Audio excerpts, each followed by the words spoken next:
It started like any other house hunting excursion. I was looking for months, and that was the house that I liked more. Josue Ortega found this 6-bedroom, 4,000 square foot home on Zillow. And also it has a pool, so it was perfect for me because I am always in the pool. He got the financing. And I just gave them the money. And went under contract. Signed on my papers. To buy this foreclosed house from an investment company. And they gave me the title. Online property records show Josue closed the deal for $410,000 on March 15, 2019.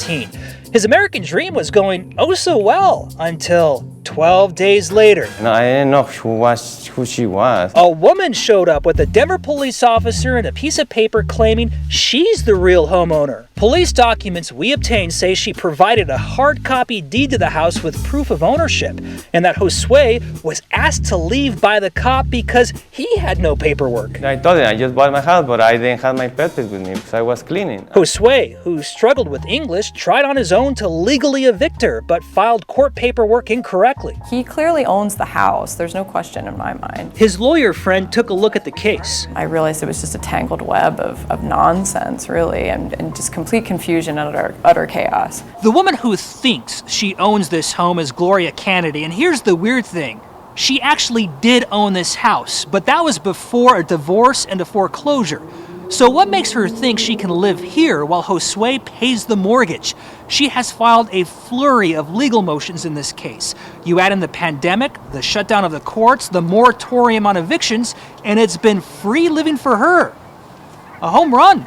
All right, here I go. We went to the house last year to ask why she won't leave.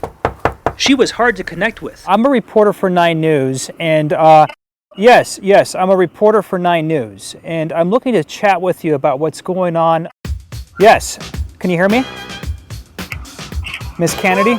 We can't play her audio, but she told us to stop reporting on the story. What I'm looking to get from you is if you can provide us with any proof that you have a right to own this property. She did say she was going to mitigate, litigate, and adjudicate this case. And you've initiated court action. Okay, all right, I understand. We went with the police like 2 or 3 times, and they always say the same thing. We cannot do anything. You have to go to court. So if that is the case, why they kick me out? I don't know. I no comprendo. It's not our place to give legal advice, so it's not a criminal matter. That wouldn't be a police matter. His legal fight eventually led to an actual fight. In July of 2019, 2 men beat him up when he tried to change the locks. But I don't remember 4 days. He spent days in the ICU with a fractured skull. They opened my brain, and they had to take all the blood because I was bleeding a lot. He was fighting for his life instead of his house. Nobody was ever arrested for the attack. I'm wondering if I can have a moment of your time, real quick. A few months later, we found her at bankruptcy court, where the judge gave her more time to stay in the house. I'll schedule, I think I got your number, I'll schedule some time to get with you. Okay. Now it's not good. Could you tell me real quick, if that doesn't happen, why you believe the property is yours? Like I said, did you understand what I just said? Yeah, absolutely. But okay, I need you to respect that statement. Okay. Can you do that? Absolutely. Thank you. But if the appointment doesn't, have a wonderful day. if the appointment doesn't happen, which means you're disrespecting. So I'm going to get in my car. Okay. Because I've asked you not to disrespect my wishes. More than a year later, she's still in the house. We bought all the movers, like 15 people here ready to move everything. Josue showed up with sheriff's deputies and an eviction order. Movers played basketball down the street, waiting for Gloria's next play. Even now, Gloria thinks she's still in control. Set it right out there. And it turns out she still is. After the crew moved just one piece of furniture, she convinced the court to delay the eviction again. It's not right. So what can I do? Once again, Gloria gets to stay, but wanted us to go away. I believe you have a cease and desist order already, right? That's a handwritten letter that you gave my photographer. That's exactly right. It doesn't look like a legal document. We're on a Well, it's legal as long as it's been provided and it's written and you understand what it is. It is a legal document. But her hold on the house was short-lived. A month later, in October of 2020, deputies returned to finally walk Gloria out of the house with her stacks of litigation, as Josue's final eviction sent her packing. But I had to learn everything. I had to learn how to speak English. I had to learn how to talk to attorneys. I had to learn how to go to court. I had to learn how to pay my mortgage, to pay rent, to pay attorneys, to do everything. I've been 2 years is going to be now. How did they do it? It's because they know what they do. Finally, I feel like this is my house, you know? I've been here in my house. This is the house that I like, I like the house, is why I bought it. This wild real estate story keeps getting more bizarre and disturbing. I didn't know who she was. We told you how Josue Ortega paid the mortgage on a new home he couldn't live in for nearly 2 years. You had no idea who I she didn't was. have any idea. Police records show Gloria Kennedy showed up 12 days after he closed on the property with a police officer and a copy of a deed claiming she owns the home. I told him I just bought my house, but I didn't have my papers with me because I was cleaning. Ortega says the police officer told him to leave his own house while Kennedy moved in.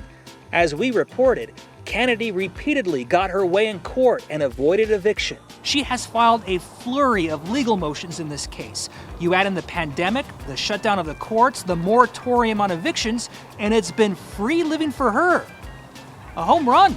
Our initial report ended with Josue finally evicting Kennedy in late October after a legal battle that lasted 19 months. It's just crazy. This stuff happens in movies. It don't happen to real people. But what we didn't know at the time, there was someone else living in the home. Forrest Old needed a lot of help. He was well overweight, diabetes.